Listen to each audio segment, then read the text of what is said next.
In 1970, a single roll of film was ordered to be destroyed, but they missed 2 photos and they changed everything. Picture the mahogany-paneled boardrooms of Warner Brothers in the winter of 1970. The air is thick with cigarette smoke and absolute panic.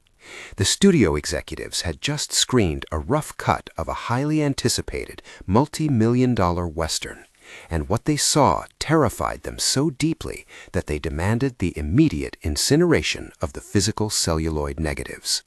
They wanted to erase a specific moment from history, pretending it never happened to protect their fragile public image. They issued a gag order of sorts, enforcing a lie that would stand for decades. But the problem with Hollywood secrets is that celluloid is tangible and human error is inevitable. In their frantic rush to sanitize the movie, a rogue publicist or a careless archivist missed exactly 2 promotional still photographs. Those 2 surviving images of a young actress named Barbara Rhoades didn't just expose a studio cover-up. They accidentally documented the exact violent collision between the sanitized golden age of Hollywood and the rebellious, boundary-shattering dawn of the new Hollywood era. To understand why a major studio was terrified of a few frames of film, you have to understand the sheer cinematic whiplash of the year 1970. For nearly 40 years, the American film industry was handcuffed by the Motion Picture Production Code, commonly known as the Hays Code. This was a draconian set of moral guidelines that dictated exactly what could and could not be shown on a movie screen. You couldn't show the inside of a woman's thigh. You couldn't show criminals getting away with their crimes, and you certainly couldn't show systemic authority figures as corrupt. But by the late 1960s, the culture had violently shifted. The Hays Code collapsed under its own archaic weight, replaced by the modern MPAA rating system. Suddenly, the gates were thrown wide open. Filmmakers were experimenting with explosive violence, profound cynicism, and explicit sexuality. Yet the studio executives, the men actually signing the checks, were still terrified old-guard businessmen who didn't understand this new cultural revolution. They wanted to appear edgy and modern, but the moment a director actually pushed the envelope, these executives would violently pull the emergency brake. This ideological war zone is precisely where legendary director Joseph L. Mankiewicz found himself. Mankiewicz was a titan of old Hollywood, the genius behind classics like All About Eve, but he was determined to prove he could play in the mud with the new generation. He hired writers David Newman and Robert Benton, the exact same rebellious duo who had just changed cinema forever by writing Bonnie and Clyde. Together, they crafted a deeply cynical, revisionist Western called There Was a Crooked Man. It was designed to be an anti-Western, a movie where there are no heroes. The bad guys are charming, the good guys are completely naive, and the morality of the American frontier is exposed as a total fraud. This was the perfect storm of a classic director armed with a dangerously modern script, and it set the stage for one of the most drastic studio panics of the decade. The production of There Was a Crooked Man was a logistical behemoth, and Warner Brothers was heavily invested in its success. They secured 2 absolute titans of the silver screen to lead the cast, Kirk Douglas and Henry Fonda. Douglas played Cooley Craft, a delightfully ruthless outlaw who robs $500,000 and hides it in a rattlesnake nest before getting caught. Fonda played Woodward Lopeman, an idealistic, deeply naive prison warden who genuinely believes he can reform his inmates. The dynamic was electric, but Mankiewicz needed the setting to feel as harsh and unforgiving as the script. He rejected the standard Hollywood backlots.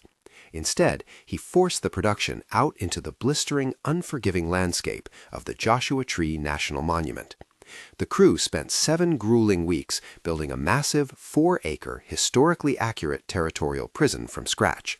This construction alone cost $300,000, an absolute fortune for a single set piece in 1969.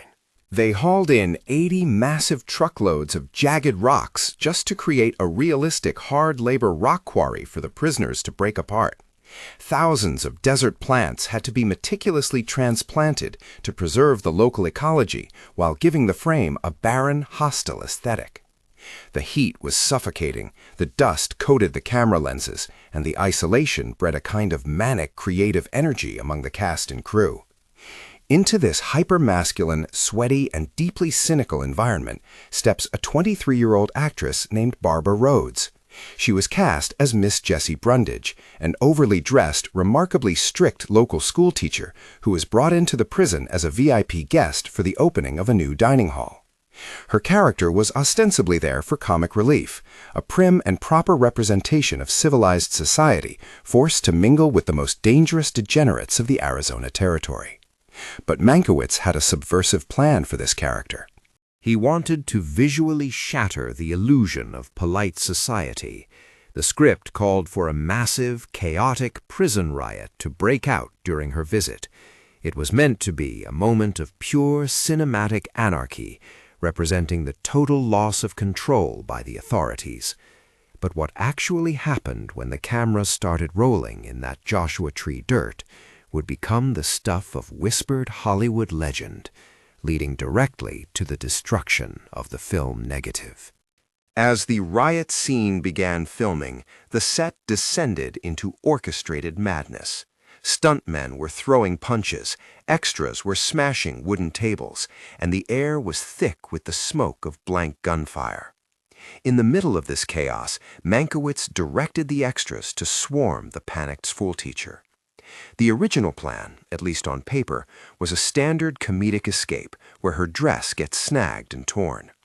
But in the heat of the moment, fueled by the boundary-pushing energy of the new Hollywood era, Mankiewicz kept pushing the envelope. Take after take, he instructed Rhoades to lose more and more of her elaborate, restrictive Victorian clothing. The mob of prisoners practically dismantled her wardrobe piece by piece. Finally, Mankiewicz told her to just run, and she did. In a moment of raw, unscripted cinematic audacity, Barbara Rhoades sprinted across the scorching desert sands of Joshua Tree, completely, entirely nude. She wore nothing but a single elbow-length white glove and a look of utter theatrical panic. It was a shocking, brilliant, and deeply subversive image, the ultimate symbol of rigid, puritanical society, stripped bare and running for its life from the very outcasts it tried to lock away. Rhoades later admitted she felt totally comfortable on set, fully trusting the director and the artistic merit of the chaos. She nailed the take, the crew wrapped the scene, and Mankiewicz had successfully captured the exact tone of unapologetic rebellion he wanted. But then the footage was shipped back to Burbank, California. When the Warner Brothers executives sat down in their plush screening room and watched this beautiful, prim schoolteacher sprint naked across a 4-acre prison yard, they lost their minds. This was a multi-million-dollar Western starring Henry Fonda and Kirk Douglas, not an underground exploitation film. The executives were terrified of alienating the conservative ticket-buying audience. They panicked. They completely hijacked Mankiewicz's artistic vision. The studio mandated a brutal butchering of the film. They took his sprawling, epic 165-minute director's cut and hacked it down to a heavily sanitized 126 minutes. They deleted entire subplots, severely reduced the screen time of acclaimed actress Lee Grant, and, most importantly, they ordered the complete destruction of the nude scene. In the final theatrical release, the scene abruptly cuts away. The audience only sees Miss Jessie briefly surrounded by the mob, and then later she is shown fleeing while still wearing a corset. The radical, boundary-pushing climax of her character arc was entirely erased from the physical film print. The studio's official narrative was incredibly simple. The corset escape was the original, intended vision. They lied by omission, presenting a sanitized product and acting as if Mankiewicz's bolder, subversive choices simply never existed. For decades, this cover-up held firm. The general public watched There Was a Crooked Man, noted its cynical tone, but never realized they were watching a compromised, artificially tampered piece of media. The studio had successfully rewritten history. But they made a crucial logistical error. During the actual filming of the riot, an on-set unit photographer had snapped dozens of promotional stills to be used for lobby cards and press packets. When the order came down from the executives to destroy the explicit footage, the edict somehow failed to reach the deep archives of the publicity department. 2 specific photographs survived the purge. One image captured Barbara Rhoades from the waist up, topless, still wearing her character's distinctive hat and looking over her shoulder. The second photograph was the smoking gun, a wide shot of her fully nude, in mid-sprint, fleeing across the rocky desert terrain. These 2 tangible pieces of evidence leaked into the Hollywood Whisper Network. They proved definitively that Warner Brothers had gotten cold feet, that they had compromised a legendary director's vision, and that the film the public saw was a lie. The existence of these photos created a massive linguistic information gap among film historians and classic cinema buffs. The sheer idea of a missing, ultra-explicit cut of a classic Henry Fonda Western drove fans crazy. It tapped directly into the missing media phenomenon, where the human brain becomes obsessed with art that it knows exists, but is forbidden from seeing.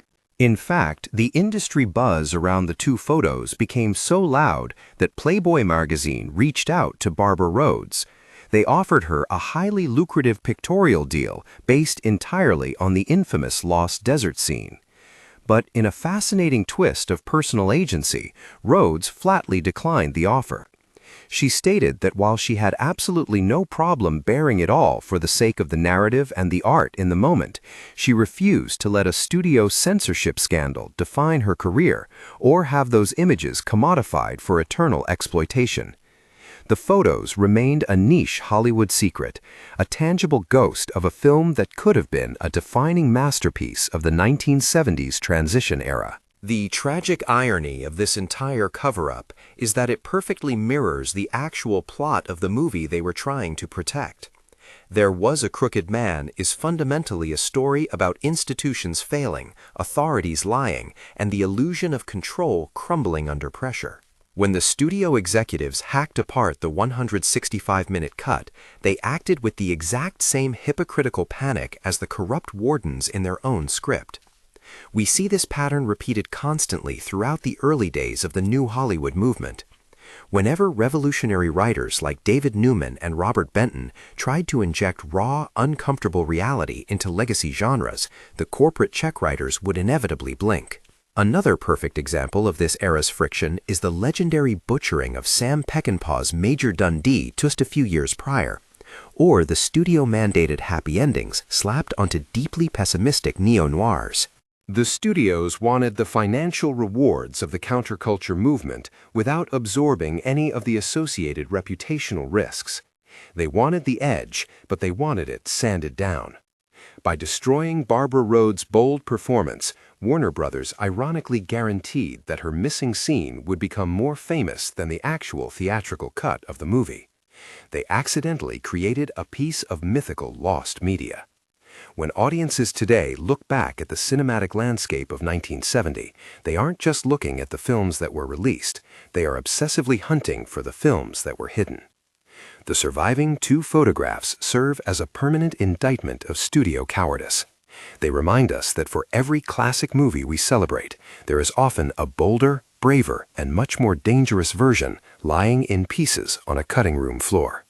So, the next time you watch a classic Hollywood film and feel a sudden, jarring shift in tone, or notice a scene that seems to abruptly end right before the climax, you have to ask yourself, what is the studio hiding?